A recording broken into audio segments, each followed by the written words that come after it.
Thank you very much. We have to understand that it's when you have a peaceful environment that you can actually dream. You can't have aspirations if where you're thinking about is first of all survival. So, but when you know that you are in an environment that your safety, your security is guaranteed, you cannot begin to have dreams. I want to be a doctor. I want to be the first astronaut. I want to be a president. I want to be a governor. I want to be an engineer. So all of these things can only come to play in an environment where there's a high level of stability, where you know that you wake up in the morning, you can go to get knowledge wherever you want to. You're working, your source of your income is guaranteed.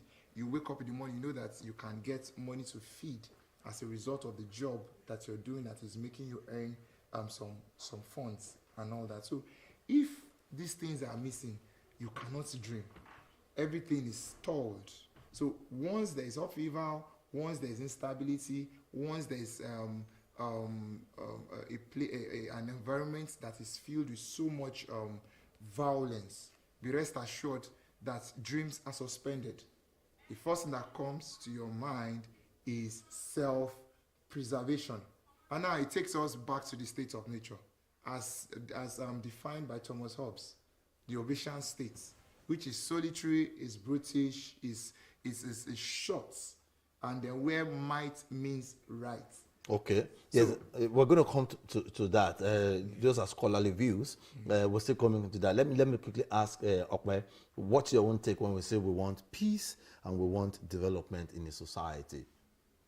All right. So when we talk about peace and development in a society, yeah, for me, there are two legs of a particular human being in a society. So on one hand, talking about peace. On another one, we talk about development. Now, you cannot have development when there is no peace, or you cannot have a smooth development when there is no peace. Now, how can you achieve even development through peace? That means for you to have the real development in 21st century, you must look at the angle of peace. Now, when we talk about peace, what do we even mean by peace? We are talking about having Nigeria as a country, more than 230 million people, all right? So we are talking about having more than 500 languages, more than 500 ethnic groups. So what does that mean? There will be conflict. Different language, different culture, different community, different background in one nation. So that means that by default setting, like we say in ICT world, by default setting, there will be what? Conflict. So that means there can't be peace when there's no conflict. So, but when you're defining conflict now in these terms, you're relating it to the ICT world, but because there are competing needs at that particular period, and the best of it will come out victorious. Absolutely. But in this kind of a society, we're looking at not having chaos so that we can have development. If you say that there must be chaos before development, what are you trying to say? Because it is when we have development, there may be agitations here and there, but it is when we have peace or a peaceful atmosphere that we can think of development. I need you to expatiate. Now, in a development world, we must understand that before you have success, there must be a failure. What defines success is the what? The evidence of failure. When there's no failure, there's no success. So are you saying people will learn from their failure, which now brings in from success? there, success. So invariably, when you talk about peace, for you to have peace, something must be going on underground that is bringing some form of conflict. Now, when we talk about conflict, don't forget, conflict is actually different from chaos. Conflict does not or should not necessarily lead to a crisis or a chaos. It might be a fundamental conflict. It might be an economic conflict. So when there is economic conflict, in the process of resolving such economic conflict, you are going towards what? Peace. And when you're going towards that peace, what are the indices of that peace? Even development in the economy. Okay. So you can see where they come together at a particular point.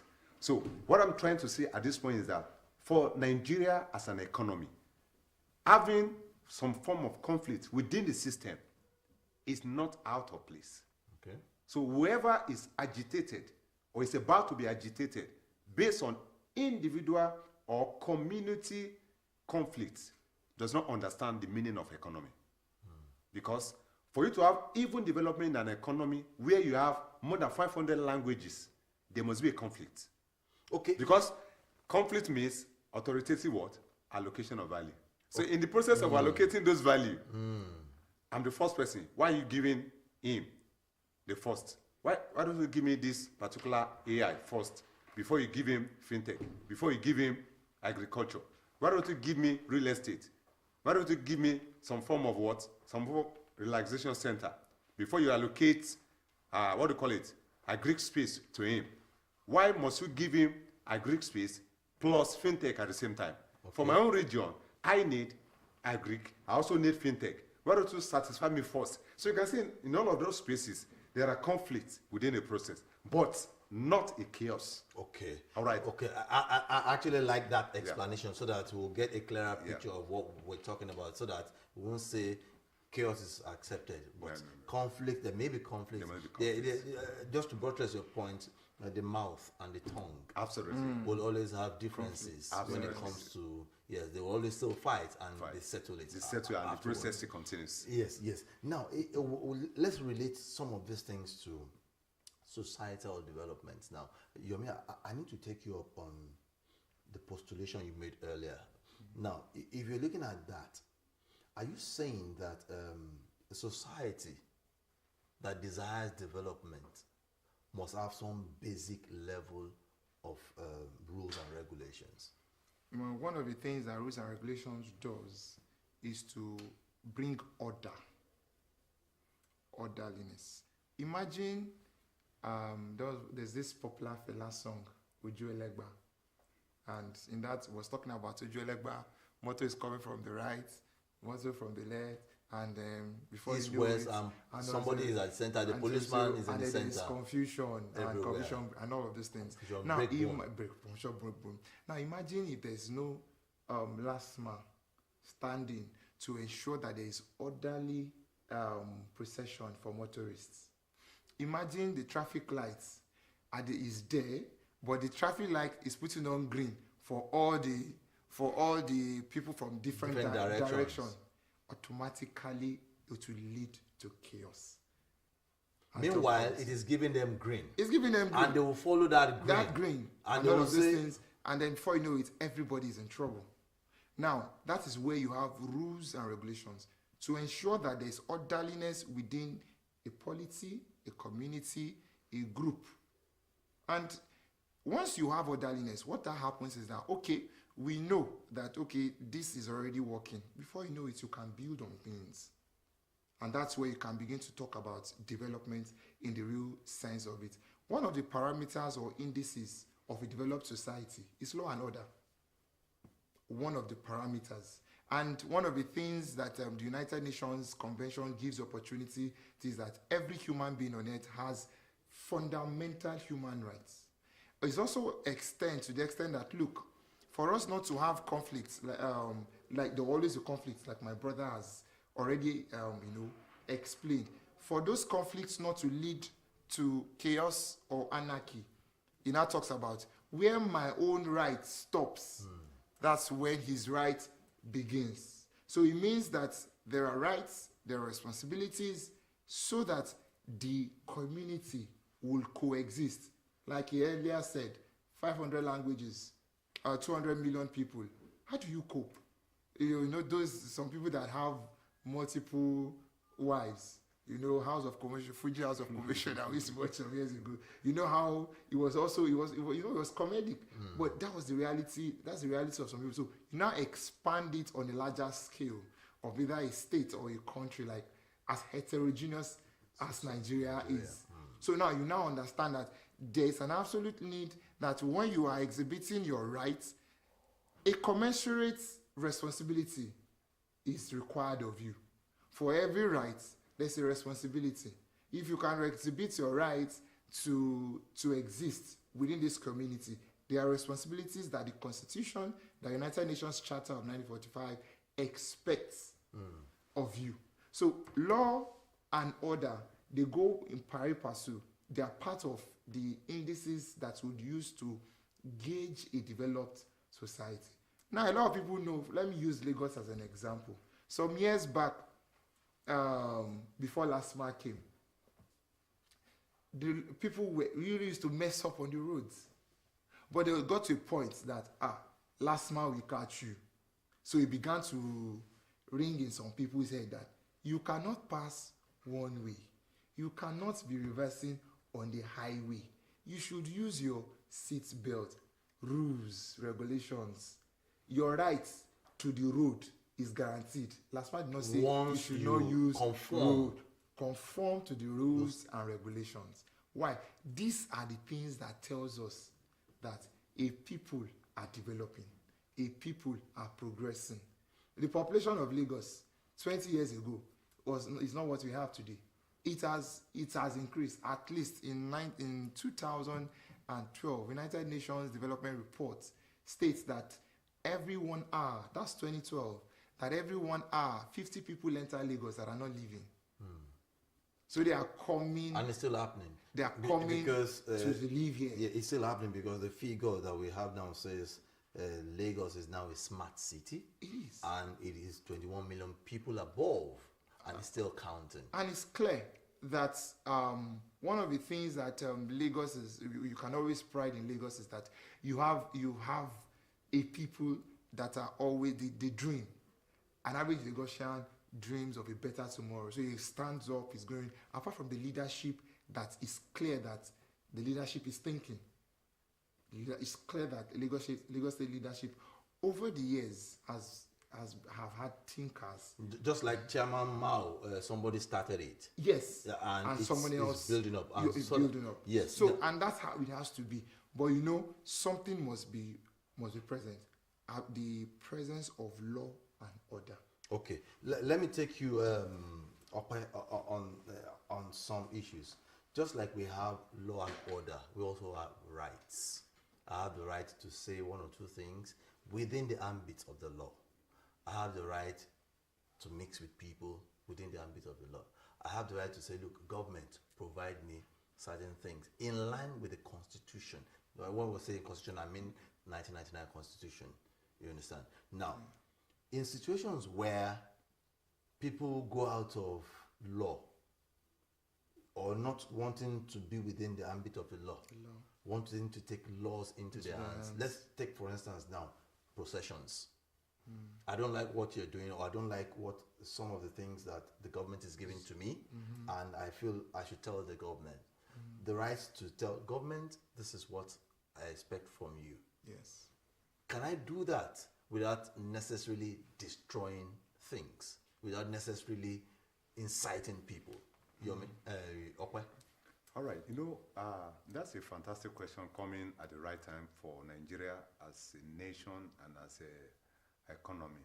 Now, one thing we must understand, when we talk about human being, we are very peculiar, especially Nigerians. We are very peculiar, we're very fantastic people. Do you know why? Because an average human being is said to be, by default setting, default human being, is not meant to be responsible. Number one. Number two, it's not meant to follow order. Number three, it's not meant to do what? To be understanding in nature. Because he wants it done now. But now coming under the ambience of law, you now understand that whatever I am doing in my space as a person will also affect my neighbor. For instance, whatever you are doing at Ikorodu, let's take waste, for instance. As very recently, we saw the flooding in Lagos, all right? So, I had some people that came across me and I said, oh, young man, so who should we blame for all of this flood and areas? I said, I know what you're expecting me because of the nature of man, that I should blame the government. I said, this time around, I am blaming my neighbors and my friends within the state. And they were shocked. They say, why? I said, whatever you do on waste at Ikorodu, we affect that young man at Lekki Phase 1. Do you know why? When I wake up at Ikorodu every morning, there's rain. I refuse to follow the law, to put my waste out for the lawma. That's number one. I refuse to pay my lawma fee. You can see what is happening already. Number three, I take that waste, put it inside the drainage. Do you know what is happening? That particular drainage will channel my waste into the bigger canal. That canal will channel that same waste straight from Ikodu down to Lekki, from Lekki to Ekpe. So you can see my action. Irresponsible action. My irresponsible action. You can see Now, what back. is the ripple effect of my action in my own space. So what does that mean? An average Nigerian has not come to understand that you are a leader in your own space. And whatever you do, you must be ready, number one, to accept the outcome of your action. Not necessarily blaming the third party. Because who is that third party we're talking about this time around? The government. And like in my own way of putting it out there, there's no government anywhere. I am the government. You are the government. The viewers at home watching us, they are the government. Because the government will not fall from heaven. The government is a what? Is an effect, is coming from the society. Yes. So for me to understand that peace is unavoidable. I need peace. But in as much as I need peace, I shouldn't be expecting a third party to give me the peace I need.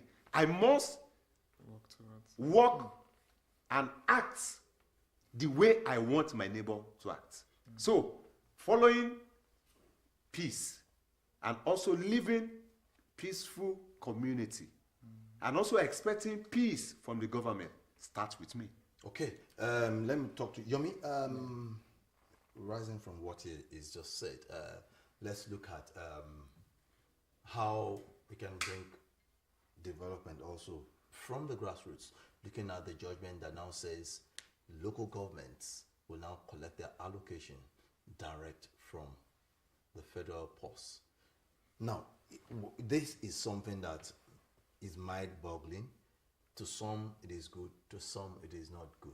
To some, there will be conflict between the governors and the chairman. To some, the chairman will be bigger than, Now, but when you look at that, is it the right step?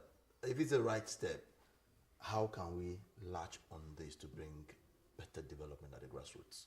Okay, I've had some of my lecturers come. I've seen some written piece as regards not being in support of that landmark judgment by the Supreme Court. But I choose to go with that judgment. And my reasons are clear. Most of the roads that destroy our cars, either the shocks,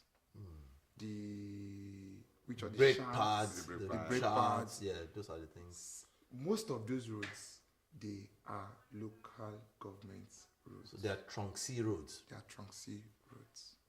So it's very important for us to make them understand that when you really get to feel the essence of leadership is through the empowering of the local governments much more than they have been. Not just in payment of salaries. The ways he spoke about, local government do it. The inner roads, the health centers. I had my two boys in a primary health center in Lagos. They were free. My sons have never been admitted in a hospital since they were born. That is from a PHC.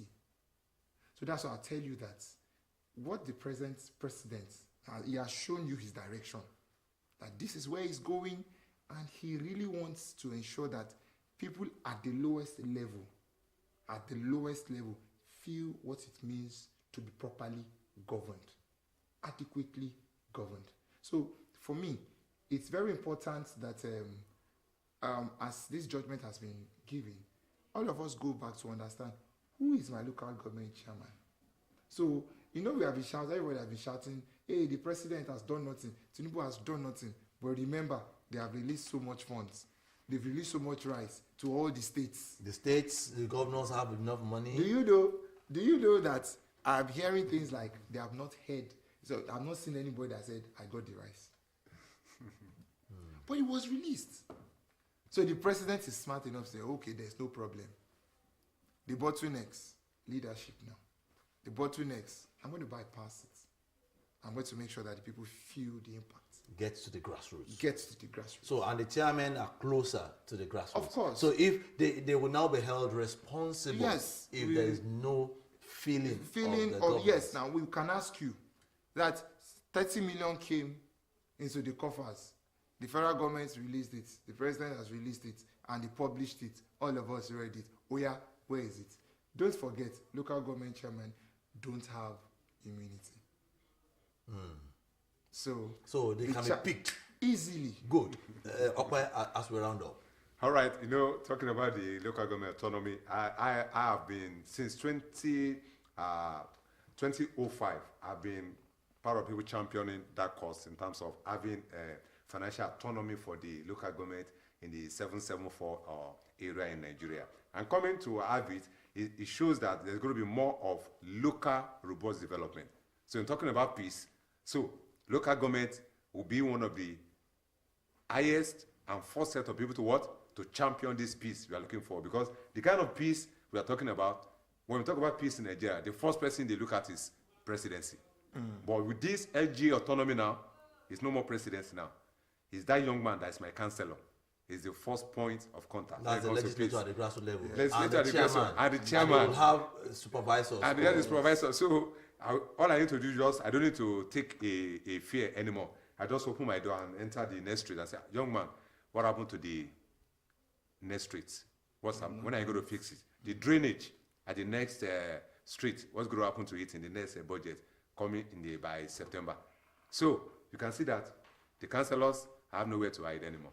The local government chairman, nowhere to hide anymore. Except that they do what is right. What is right. Yes, gentlemen, I'm afraid time is not on our side again. I want to thank you so much, Oluyomi Akinshola, for being part of Talk Point on Lagos Television. Thank you for having me. Yes, I also want to thank you, Okpebholo Taiwo, for being part of Talk Point. Always excited being here. Yes, we've been discussing ensuring peace and tranquility in the development of any society. And Nigeria has been a case study. And of course, we know that development can only come where there is peace and when there is commitment, patriotism from everybody. On that note, we have come to the end of Talk Point. 767 and 112 are still the lines of this call in times of emergency. Stay out of trouble. I'll see you some other time. My name is Omololu Rosawo. Bye for now.